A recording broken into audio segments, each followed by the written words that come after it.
Ya, ada tuh alasannya apa? Mas Roy, saya izin nanya, mohon dijawab dengan jujur. Oh iya. Mas kan tadi bilang bahwa Mas itu sarjana UGM.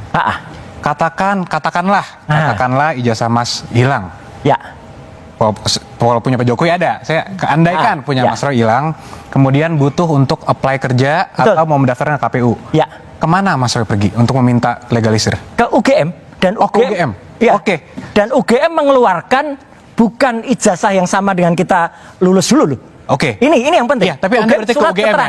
Oh iya. Oh iya, berarti mempercayakan UGM sebagai yang mengeluarkan. Karena saya lulusan sana asli, Mas. Oke, berarti clear. Berarti Pak Jokowi kemarin sudah diberikan verifikasi oleh UGM. Ya berarti kalau Anda konsisten ya clear. Oke. UGM sudah memberikan statement. Nanti bisa dilihat, Mas. Apakah ijazahnya Pak Jokowi yang katanya tidak pernah diserahkan kepada orang lain itu sama dengan yang beredar? Sekarang jawab juga jujur, Mas. Sudah pernah lihat ijazah yang kemarin di bawah? Oh, sudah pasti dong, Mas. Oke. Sudah pasti. Sama nggak dengan yang kemarin-kemarin itu ditunjukkan? Nanti biar di persidangan dilihat. Nggak jujur, Mas. Tapi begini, Mas. Nggak jujur, Mas. Gini, Mas.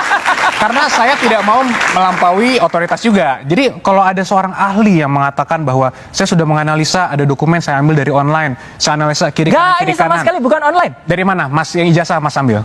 Ijazahnya adalah memang kan ijazah kita pastikan dari ketika skripsinya itu tidak benar. Ya ijazahnya pasti tidak Mas benar. Kan menganalisa ijazah. Ada katanya fotonya tidak sesuai dengan itu dari mana source-nya? Yang menuliskan dia, katanya dia mendapatkan langsung dari Pak Jokowi. Oke, tapi apakah boleh sebagai seorang ahli? Mas kan seorang ahli, sering di persidangan kan? Ya. Boleh nggak source of dokumennya itu? Kita harus percaya.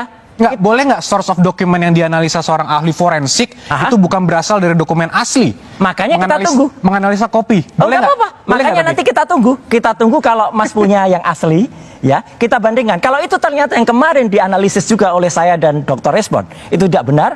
Orang itu yang pernah memposting dan katanya asli itu, katanya dia dapat dari Pak Jokowi itu penyebar hoaxnya dia. Tapi yang menganalisa seakan-akan itu palsu siapa, Mas? Loh kita karena kalau itu palsu, berarti yang ada disebar oleh hoax itu palsu kan? Oke, salah. Saya mau tanya ke Prof. Komar. Kalau dari sisinya Prof. Komar dari akademisi, apa yang disampaikan UGM semestinya klarifikasinya sudah cukup atau tidak sih? Mestinya cukup, tapi kalau ada keraguan, ada fakta-fakta, ya jelaskan aja sampai patah. Jadi silahkan Anda menggugat, tapi Anda harus siap dipatahkan kalau memang ada bukti yang menangkan. Dan saya berharap bahwa pengadilan bukan pengadilan ya, proses apa di penyidikan, Prof? Penyidikan. Yang di polisi penyidikan. Nanti terus persidangan. Sekarang. Oh, peradilan ya. Saya berharap nanti terbuka seperti ini. Nah, setuju. Sehingga rakyat itu melihat pendidikan dan selesai. Jadi jangan di belakang tembok deh. Saya ingin nanti polisi, pengadilan, hakim semua, bahkan kalau perlu guru besar UGM, wali amanah menyaksikan biar selesai urusannya. Setuju. Satu lagi, Mbak Priska. Yang menarik gini, nggak boleh dilupakan. Ketika sudah ada klarifikasi dari sekarang pejabat di UGM, mantan rektor UGM, Prof. Sofyan Effendi pun meragukan itu. Dan ada seorang mantan rektor yang lain memeluk saya sambil mengatakan, Mas, itu juga saya tahu kalau itu nggak benar. Oke.